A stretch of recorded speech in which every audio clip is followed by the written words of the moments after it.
Достар, саламатсыздар ма? Қалдарыңыз қалай? Менің есімім Спанкулов Маулен, Спанкулов заңгерлік компаниясының негізін қалаушысымын. Бүгін бізде эфир болады. Бүгін бізде осы интервью Первое кредитное бюроның исполнительный директорымен Асем Нургалиева деген кісімен. Асем Нургалиева кісі міне қасымда отыр. Бүгінгі күні біздің сұрақтарымыз мынандай болады. Черный списокқа байланысты, Первое кредитное бюроға байланысты, немен айналысады, қандай жағдайлар бар, қандай бір заңға бір өзгерістер енгізіліп жатыр. Осы 2021 жылы Первое кредитное бюро қандай қатысы бар. Осындай сұрақтардың барлығына бүгінгі осы интервьюда жауап алатын боламыз. Достар, бізде осы Первое кредитное бюромен сұхбатымыз, осы интервьюіміз орыс тілінде жүргізіледі. Каждый бір сұрақтан кейін мен сізге осы жауабын қазақша аударып айтып беріп отырамын. Келістік па? Ал енді Асем Нургалиева, можете себя, в принципе, представить, если что, для нашей аудитории. Нет, да? Смотрите, вот у нас вот самый первый вопрос. Это как получить кредит, если лицо находится в черном списке? Ну, наверное, нужно будет вопрос начать с того, что черных списков не существует. Мы всегда говорим, что черных списков вообще, ну, как бы это просто такое понятие у людей осталось, но их не существует. Кредитное бюро, мы как кредитное бюро, мы только фиксируем дисциплину, как человек обслуживает кредит. Вот когда вы идете в банк, банк делает запрос в кредитное бюро на вашу кредитную историю. И он смотрит, допускали ли вы просрочки, как вы платили в других фининститутах, имеются ли у вас какие-то еще займы, да, например, если там несколько кредитов, еще что-то. И на основании этой информации они могут или отказать, или одобрить. Вот когда они отказывают, как правило, отказывают из-за того, что была какая-то просрочка по кредиту. И люди это называют черный список, хотя на самом деле это не так. Если вам удалось взять кредит в банке, то вы его взяли, все. После этого банк каждые 2 недели отправляет к нам информацию, что, например, Асем платит, Асем платит, Асем платит, то есть все хорошо, то есть все, и идет фиксация кредитной истории. И она фиксируется как положительная, так и отрицательная, то есть если человек платит, мы это указываем в его истории, если не платит, то точно так же это указывается в его кредитной истории. Поэтому как бы черных списков их не существует, просто люди, которые имеют или у которых были свежие просрочки, им с высокой вероятностью банки кредиты не дают. Вы говорите, вот каждые 2 недели, получается, они отправляют вам какой-то запрос, да? Допустим, у него просрочка пошла на 1 месяц, а потом на следующий месяц он оплатил полностью.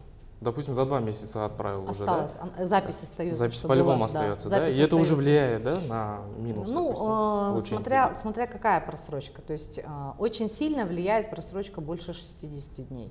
То есть больше 90 дней может быть 100% отказ, больше 60 дней вероятный отказ там, да.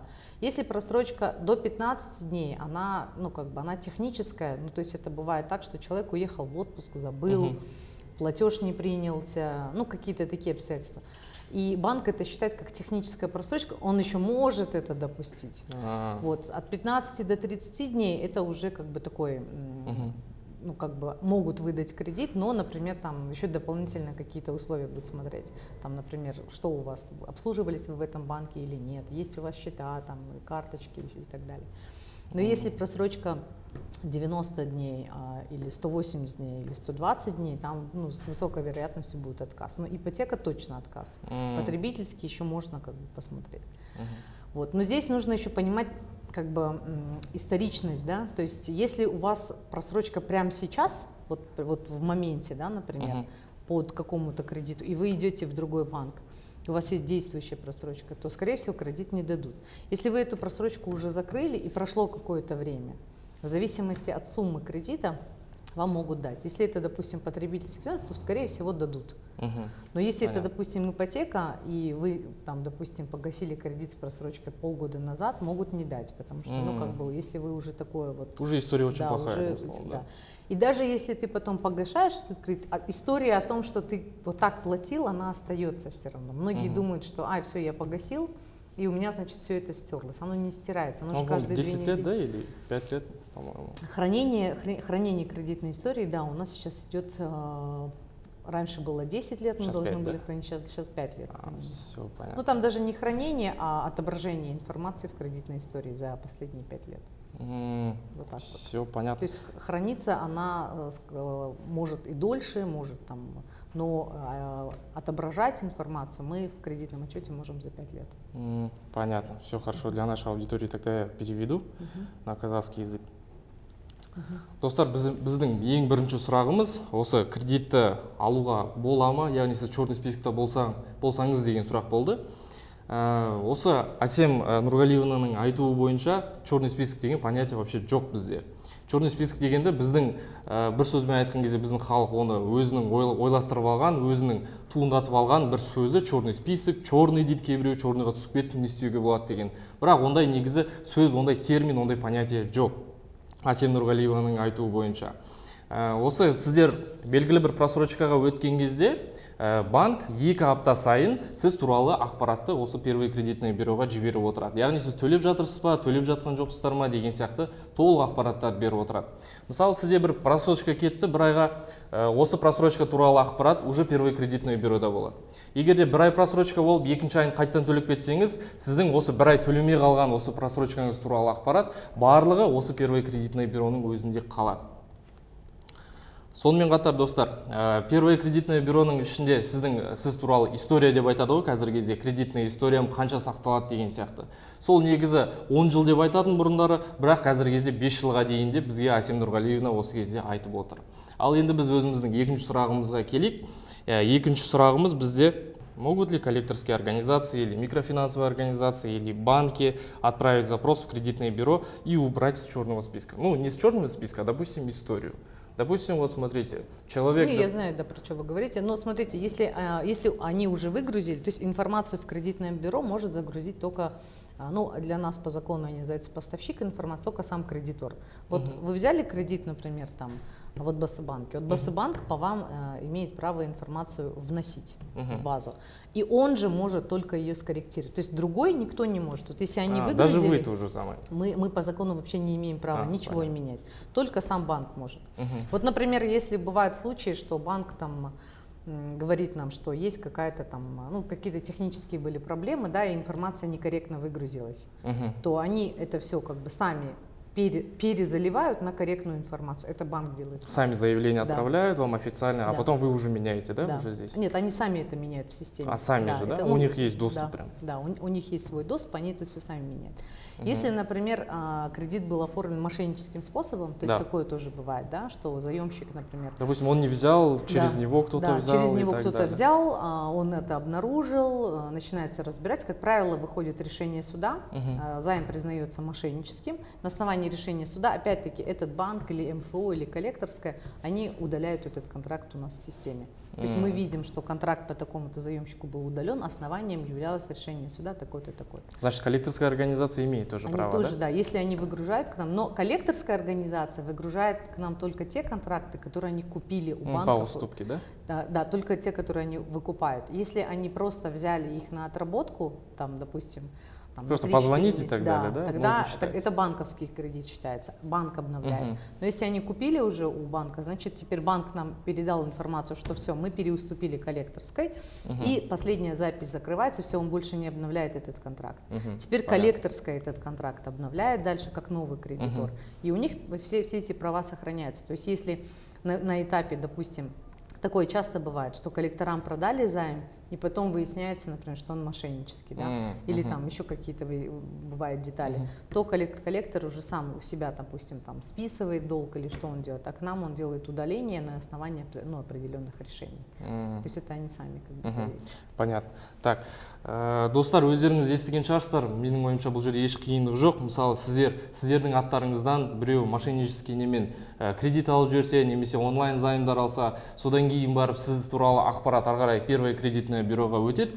Өткен кезде осы кредитный историямды қалай тазалаймын, мен алған жоқпын ол займды, бұл мошенниктер деген сияқты кездер біздің Қазақстанда өте көп кездеседі. Мысалы, сіздің атыңыздан біреу мошеннический бір сговормен сіз соның арасына кіріп қалсаңыз, содан кейін барып ол ары қарай первый кредитный бюроға өтіп сіздің историяңыз, кредитный историяңыз жаман болып кетсе, ондай кезде сіз сотқа барасыз, соттасасыз, займды недействительный деп танисыз, ол мошеннический деп танисыз, содан кейін барып коллекторский организацияға немесе осы онлайн займдарға, банктарға, яғни сіз туралы ақпаратты первый коллекторский бюроға кім кіргізді, соларға барып, осы соттың шешімін бергізіп, олар уже заявлениемен осы первый коллекторский бюроға жіберіп, сіз туралы ақпаратты осы сіздің историяңыздан өшіріп тастай алады.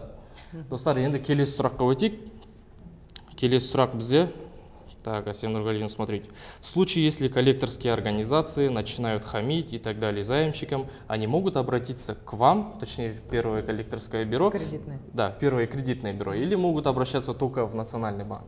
Нет, к нам обращаются заемщики только в случае, если они обнаруживают какие-то, допустим, ошибки или неточности в кредитной истории. Вот вы, допустим, на ЕГОВ зашли, да, получили свою кредитную историю, смотрите, у вас там, ну, допустим, просрочку, да, там передали, а вы не согласны, у вас есть документы, что вы все вовремя оплатили.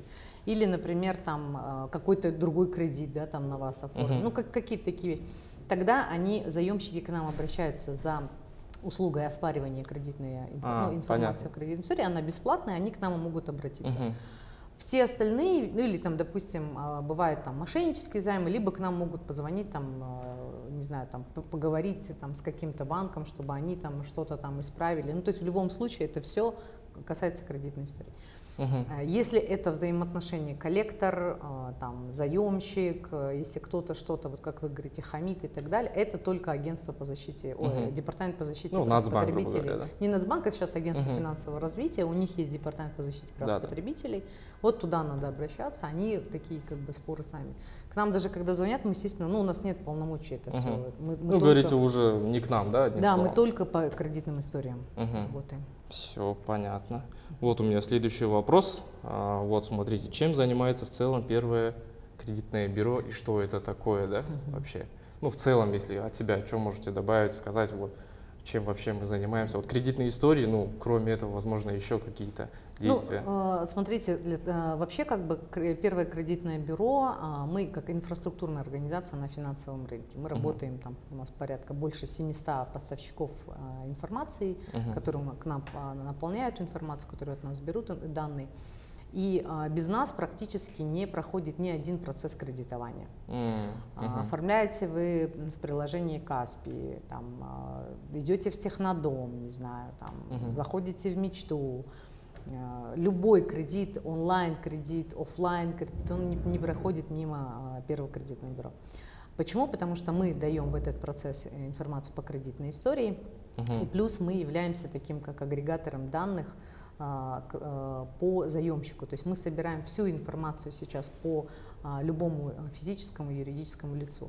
Например, у нас сейчас можно, ну, как бы, когда процесс кредитования стартует, смотрят же не только кредитную историю, проверяют, например, наличие там, в базе невыезда, реестры должников, исполнительные производства, наличие штрафов, задолженность по налогам, по соцотчислению, все это проверяется. А все это у вас в базе? Да, это все мы тоже, да, имеем доступ определенный к этой информации. Потом проверяется кредитная история, проверяется платежеспособность, то есть какой у вас официальный доход, являетесь ли вы получателем адресной социальной помощи или нет, потому что, ну, как бы есть определенная нормативка, что, допустим, получатели АСП там один расчет дохода, у неполучателей другой.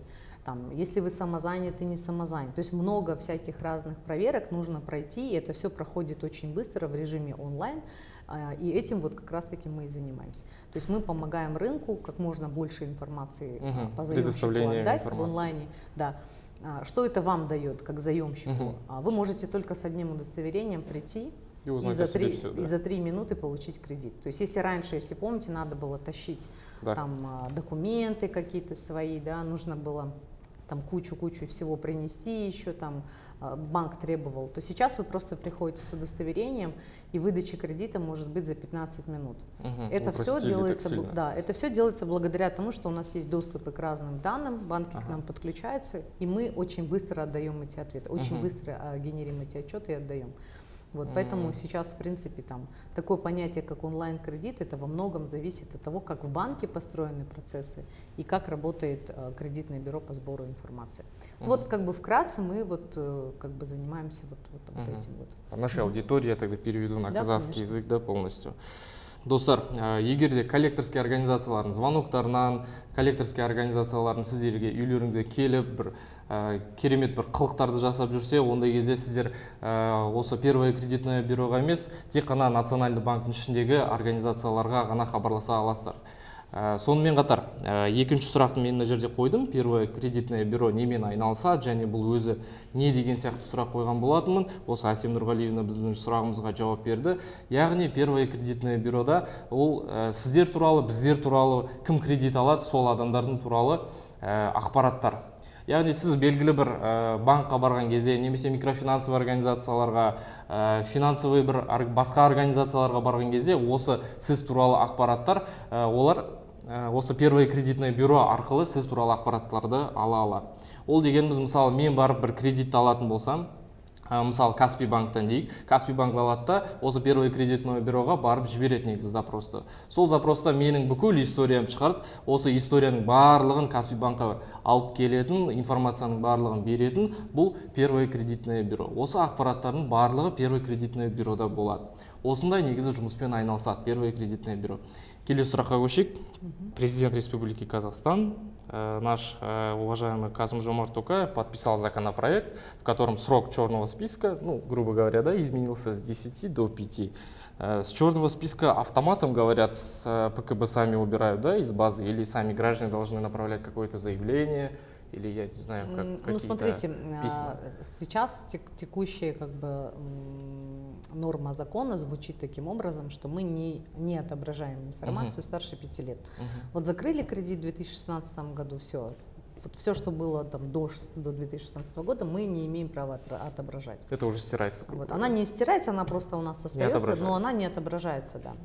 Вот, ну, как бы то есть банкам, да? Банки делают запрос, да, им не отображается, да? Да, они не видят эту информацию. Понятно. Вот здесь, конечно, ну такая палка о двух концах. То есть если у вас были просрочки, то, возможно, это будет хорошо. Но с учетом того, что у нас там 7 миллионов человек, у которых хорошая кредитная история, они наработали свою кредитную историю хорошую, и теперь они где-то тоже не могут получить, ну, допустим, лучшие условия, да, в банке за счет того, что у них хорошая кредитная история. Вот, то есть вот сама как бы, ну, как бы сам законопроект именно был об этом. Заемщикам ничего делать не надо, это мы делаем сами на своем уровне, это как норма для кредитного бюро и все. То есть, там, никуда обращаться, ничего не нужно. А если вот, допустим, у него кредитная история очень хороша, а почему ему какой-то минус?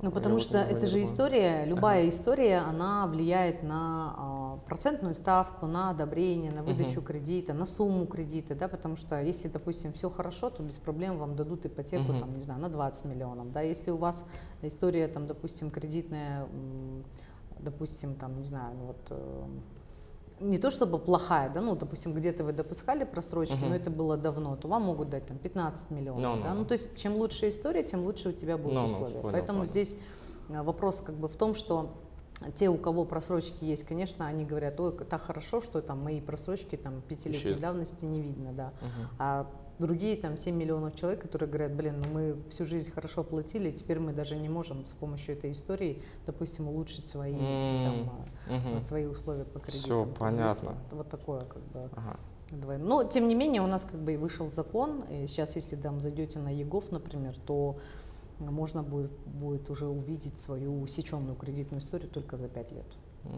Там, в принципе, как бы, ну, в шапке там видно, что, например, завершенные контракты свыше 5 лет, допустим, 5, да? Ну, допустим, это 5, это значит, что у вас 5 кредитов были, которые были завершены 5 лет назад и ранее. Вот. Но детальная информация по ним, ее уже не будет. То есть отображается только последние 5 лет. То есть это, в принципе, могут уже люди зайти там на ЕГОВ и посмотреть эту информацию. Понятно, все хорошо, понял. Достар, өздеріңіз, наверное, естіген шығарсыздар, иә? Бұл жерде еш қиындығы жоқ деп ойлаймын, бірақ соның өзінде де сіздерге түсіндіріп өтейін. Біздің Қасым-Жомарт Тоқаев президентіміз осы законопроектқа қол қойды, яғни черный списоктың мысалы 10 жылдан 5 жылға дейін сіздің кредитный историяңыз қысқарады деп. Соны негізі айтып отыр қазіргі кезде Әсем Нұрғалиевна 10 жылдан 5 жылға дейін ауыстырылды деп. Яғни сіз туралы ақпараттар енді первое кредитное бюро банк запрос жасаған кезде, мысалы сіз барып кредитті алған кезде, банк осы первое кредитное бюроға запрос жасайды. Осы запрос жасаған кезде первое кредитное бюродан келетін ақпарат ол тек қана соңғы 5 жыл соңғы сіз туралы, сіздің кредитный историяңыз туралы соңғы 5 жылы ғана банкқа келеді. Осы соңғы 5 жылда, яғни сізде қарыз болмаса, сізге кредит менің ойымша 100% беріледі деген ойдамын, менің ойымша. Осы туралы қазір ғана сұхбат болды. Енді келесі сұраққа біз, достар, көшейік. В случае, если человек вышел с черного списка, то ему приходит какая-то смс-ка или где он это может проверить? Так как я говорила, что да, черного списка нет, да, то да. надо просто, периодически нужно проверять свою кредитную историю. Это как бы вот прям нужно постоянно за этим следить. Кредитную историю можно проверить. Если, допустим, сейчас, в основном все онлайн, это на egov.kz, а кредитная история предоставляется только через электронную цифровую подпись, поэтому если ЭЦП нет, нужно ее получить. Через ЭЦП можно получить на ЕГОВе. Если ЭЦП, например, нет, можно пойти в отделение ЦОН. В ЦОНе тоже можно получить персональный кредитный отчет. Можно на Казпочте получить персональный кредитный отчет. Вот. Можно к нам на сайте 1cb.kz, можно к нам в мобильное приложение, там тоже можно через мобильный ОЦП тоже получить свой кредитный отчет. Нужно проверять, смотреть. Полностью, да, постоянно? Да. Никаких смс-ок ничего не придет, да? СМС-ка придет, если вы хотите, например, отслеживать свои изменения, да, в своей кредитной истории. Например, вот у вас нет кредитов, и вы хотите, допустим, знать, получить смс-ку тогда, когда кто-то сделает запрос. Кредитной истории. От своего имени, да, допустим, да, от вас. Да. То в этом случае вы подписываетесь на услугу контроль кредитной истории. Она стоит 200 тенге в месяц, вы просто подписались и все. И если, допустим, какие-то изменения происходят в кредитной истории, к вам приходит смс. Если вы не брали, то получается вы можете узнать о том, что кто-то за вас кто-то, я не знаю, кредит берет. Это да? самое распространенное, да, что если, например, кто-то оформит кредит, и к нам придет информация, что на вас кредит оформлен, мы вас уведомили по СМС. Вы получаете СМС и понимаете, что я же кредит не брал. Да, вот вы можете своевременно отреагировать. Сразу позвонить и решить эту проблему. Потому что если вы помните случай Ерлана Манатаева, это такой достаточно громкий был случай, на него оформили несколько кредитов, и это было 1,5 или 2 года назад. Да. Только спустя 2 года он смог что у него? Нет, он смог все эти контракты убрать. То есть он спустя условно полгода он узнал о том, что на него висели кредиты. Потом он судился очень и так долго далее. Судился. И только сейчас ему признали все эти займы мошенническими. Но все это время, пока суд идет, все это светится в кредитной истории. Да? И так как системы работают в банках автоматически, она же система же не знает, что там идет суд, то здесь там смотреть, а сюда не смотреть. Понятное дело, что у него были какие-то сложности. Вот, он даже в Фейсбуке об этом писал. Вот, но это такой показательный пример. Поэтому чем раньше вы узнаете о том, что у вас что-то происходит, тем лучше. Это надо либо проверять историю, либо один раз подписаться, и все, и к вам будет. А как можно подписаться, допустим, на ваше первое кредитное бюро, чтобы ежемесячно, допустим, смс-ки приходили? Есть, не ежемесячно, допустим, когда кредиты берешь. Да. Есть в мобильном приложении в нашем 1cb.kz есть такая функция, либо кредитcontrol.kz, это специальный сайт, туда зайдете и сразу можно выбрать и сразу же подписаться. Или можно в отделение к вам, в отделение, в офис. К нам можно в офис прийти, да, но, как правило, это делается за 2 минуты просто в онлайне. Да. Но без ЭЦП, да, можно подписаться, все очень быстро работает, поэтому лучше быстро подписаться и сделать. Я сейчас быстро тогда переведу. Да. Достар, қараңыздар, мысалы черный список деген жоқ дедік қой. Мысалы черный спискқа байланысты, мысалы мен черный списоктан шыққаным туралы қалай біле аламын, қандай ақпарат деген сияқты көптеген сұрақтар да бізге қойылып жатыр. Осы сұраққа Әсем Нұрғалиевна жауап берді қазіргі кезде. Сіздердің черный списоктан мысалы шыққаныңызға байланысты немесе сіздің кредитный историяңыз жақсарғанына байланысты ешқандай сізге смс келмейді. Бұндай смс-ті мысалы бірақ Әсем Нұрғалиевна басқа бір жолын айтты. Егер де сіз кредитті алмаған болсаңыз, бірақ первый кредитный бюродан сіз белгілі бір услуганы алсаңыз, яғни сіз бар бір кредитті алсаңыз, сізге бір смс келеді телефоныңызға. Бұл деген көптеген мошеннический проблемалар шешіп жатыр. Маған да қазіргі кезде көптеген адамдар жазып жатыр. Мен негізі кредит алған жоқпын, мен микрокредит алған жоқпын, менің атымнан біреулер алып жіберді деген сияқты. Осындай кезде негізі сізге смс келеді. Сіздің атыңыздан біреу кредит алды ма, запрос жібереді, сразу сіздің телефоныңызға смс келеді. Сіз осындай кредитті алайын деп жатырсыз ба деген сияқты. Осындай смс келгенде сіз түсінесіз, сіз емес сіздің атыңыздан басқа біреу кредит алайын деп жатыр, немесе бір мошенник онлайн займ алайын деп жатыр деген сияқты. Осы негізі услуга өте тиімді деп ойлаймын. Менің ойымша первый кредитный бюродан қазіргі кезде көп адамдар бұл услуганы алуы тиіс деп мен ойлаймын енді, шыны керек. Келесі сұраққа келейік. Так, у нас следующий вопрос. Сейчас вот кредитный рейтинг можно проверить по WhatsApp, по определенному номеру телефона. Этот кредитный рейтинг действительно показывает рейтинги или это просто какая-то функция, чтобы снижать загруженность, допустим? Либо что может также добавить про этот WhatsApp-бот? Мы вот, получается, сами изучали вот WhatsApp-бот первого кредитного бюро. Также у нас имеется видео насчет этого, как, допустим, свой кредитный рейтинг проверить, да, по какому WhatsApp номеру и так далее, что нужно написать и так далее. Допустим, мы вот проверяли, и там, получается, у нас выскочило несколько цветов, это получается желтый, по-моему, и вообще никаких цветов у одного человека, то, что у него кредитная история прям очень ужасная, и, допустим, зеленая, по-моему, если не ошибаюсь. Красный, желтый, зеленый, там, да. Как светофор. Да, и вот получается зеленый это очень хороший, получается, у него показатель по кредитам, желтый это не очень, грубо говоря, да, и красный это вообще, грубо говоря, ему красный откажет. это, как правило, если просрочка есть какая-то, то показывает. Ну, у одного человека, да, у нас вообще, знаете, ему сказали, ему смс-ка просто пришла, то, что вам лучше вообще не связываться с кредитами, потому что у него история очень ужасная. Ну, это, знаете, это очень такое, то есть, вот мы как кредитное бюро никогда не даем рекомендации брать вам кредит, ходить там вам или куда еще. Мы просто говорим, История вот ваш не очень, рейтинг. либо нормально? Нет, вот даже понятие такое, что история очень не очень, это всегда вот для одного банка это будет хороший заемщик, а для другого банка это будет плохой заемщик.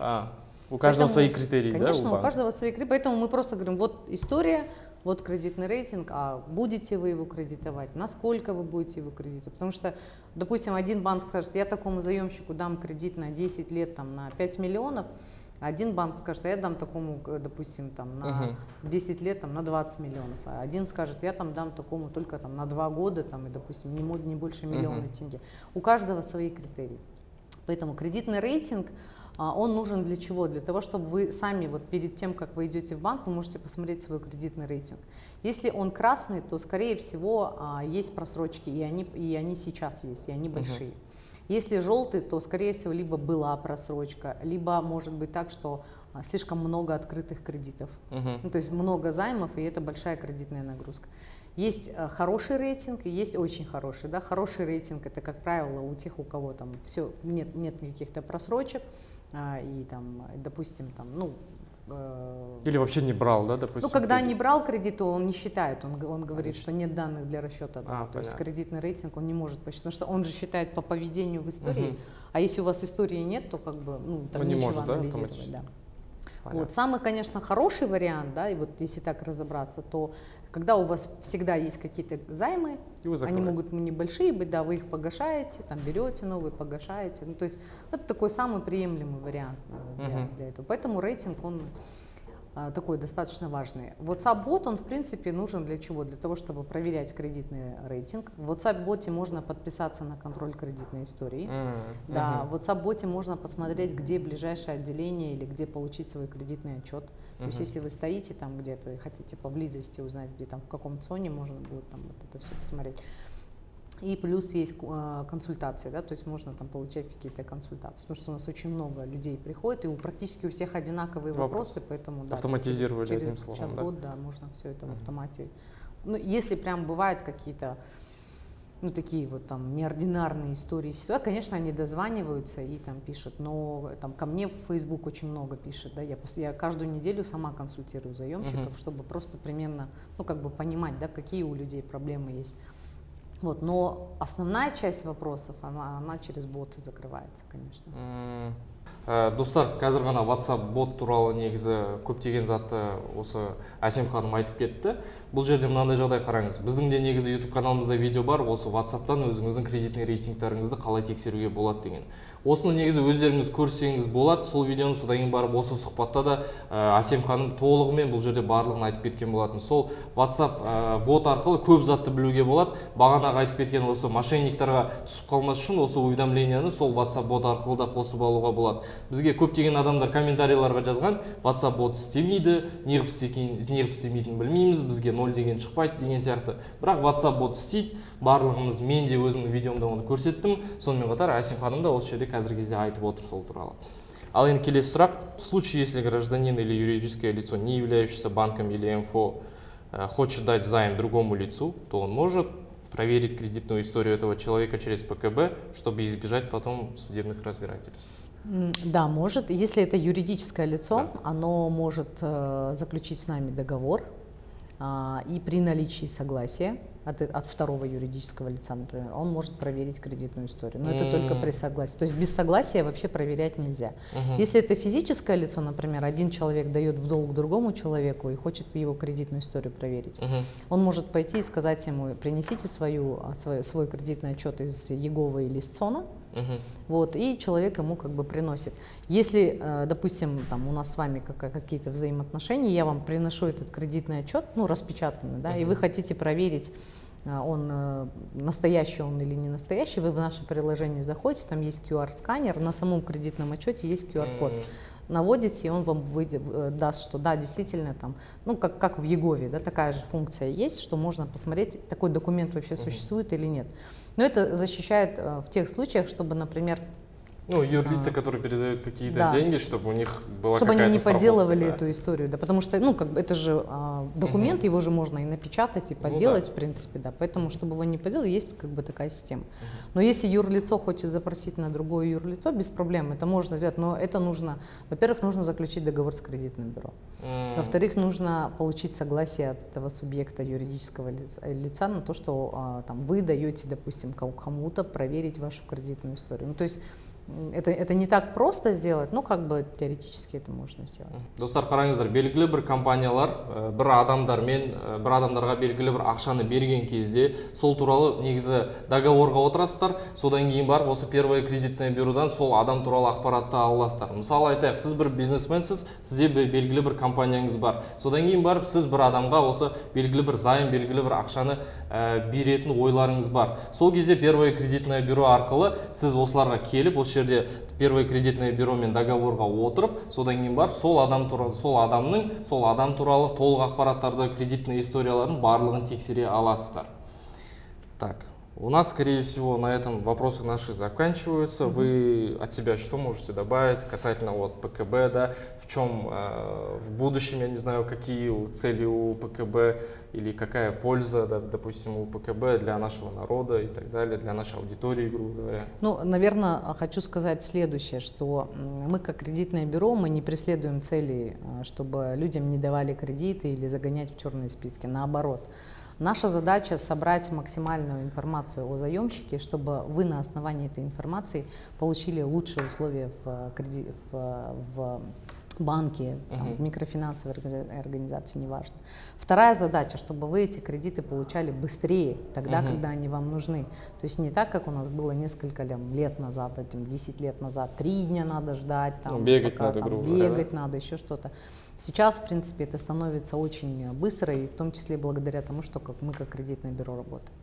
Вот, что хочется мне, допустим, сказать больше, наверное, для заемщиков, это нужно обязательно платить по кредитам. Если вы не знаете, там, не уверены, что вы этот кредит заплатите, то лучше взять либо меньше, либо не брать вообще. Если вы все-таки допустили просрочку по кредитам, бесполезно убегать, бегать и так далее. Сейчас, если у вас, допустим, там имеются какие-то просрочки, банк имеет право списать ваши деньги с другого банка, да, вам арестуют счета, отправят ваши данные, там, у вас будет запрет на выезд стоять, да, вы не сможете выехать за границу, ну и заблокируют вам в итоге все банковские счета, вы ничего не сможете сделать, ни коммуналку, ничего заплатить. Поэтому если образовалась такая просрочка, ну вот вы не можете платить по кредитам, бегать никогда не надо, нужно пойти в свою финорганизацию, в свой банк и сказать: вот у меня нет возможности платить, я потерял работу. И как-то урегулировать, да, этот вопрос? Банк может там назначить кредитные каникулы. Отсрочки. Банк может дать отсрочку, банк может сделать рефинансирование, да, или реструктурирование. То есть какие-то варианты он предложит, потому что банку тоже невыгодно, чтобы вы ему не платили, потом ходить, что вас искать. Вот, поэтому вот в этом случае не надо никогда бегать. Да? И если мы рекомендуем как минимум 2 раза в год проверять кредитную историю, либо подписаться на сервис кредитного контроля, либо проверять свою кредитную историю. Если у вас есть вопросы в отношении вашей кредитной истории, например, там, мошеннический займ или какие-то неправильные данные указаны, там, или еще что-то, вы всегда можете бесплатно прийти в кредитное бюро и оспорить эту информацию, сказать, что вот мы сами уже отправляем запрос в банк, собираем документы определенные и говорим, что да, действительно, тут была ошибка, банк уже потом исправляет. У нас там, ну, 80% оспариваний мы, в принципе, решаем в пользу клиента. Но это такие оспаривания, когда действительно есть, ну, как бы документы подтверждающие. Если человек просто приходит и говорит, я поменял фамилию, здесь неправильно, такое никто не оспаривает, потому что, ну, как бы это незначимая информация считается. Вот поэтому, как бы здесь, наверное, вот, по кредитам нужно платить. Если допустили просрочку, лучше обратиться в свой банк и как-то попытаться урегулировать эти вопросы и проверять свою кредитную историю как минимум 2 раза в год. Достар, Асем Нұрғалиеваның айтуы бойынша, егер де белгілі бір кредиттарды алсаңыздар, ондай кезде оны толықтай жабуларыңыз керек. Банктан немесе микрофинансовый организациялардан олардан қашпаңыздар. Олардан қашқаннан түк шықпайды, сіздердің счеттарыңыздың барлығын арестке қояды, сіздің мемлекеттен де шыға алмайсыз, запрет на выезд қояды. Сонымен қатар негізі водительский праволарыңызды барлығын шектей алады, удостоверенияларыңызға дейін шектейді олар. Сонымен қатар Асем Нұрғалиеваның айтуы бойынша, егер де сізде белгілі бір проблемаларыңыз болса, кредитный историяларыңызға байланысты, осы первое кредитное бюроға келіп, осы жерден негізі өздеріңіз туралы толық ақпараттарды алсаңыздар болады.